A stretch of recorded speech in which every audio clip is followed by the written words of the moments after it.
ভালোবেসেছি এমন একজন মানুষকে যে কখনো জোর করে বলেনি আমার তোমাকেই লাগবে। সে কখনো জড়িয়ে ধরে বলেনি আমি তোমাকে ছাড়া থাকতে পারবো না। সে কখনো আমাকে আমার মতো করে ভালোবাসেনি, আমাকে বোঝার চেষ্টাই করেনি। আমি হারিয়ে গিয়েও দেখেছি সে আমাকে হারিয়ে ফেলার ভয় পায়নি।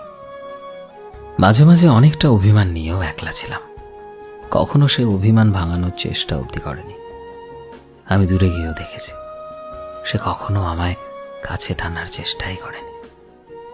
নিজের জীবনের থেকেও বেশি ভালোবেসেছে যাকে, কিন্তু সে কখনো আমার ভালোবাসা বোঝার চেষ্টাই করেনি।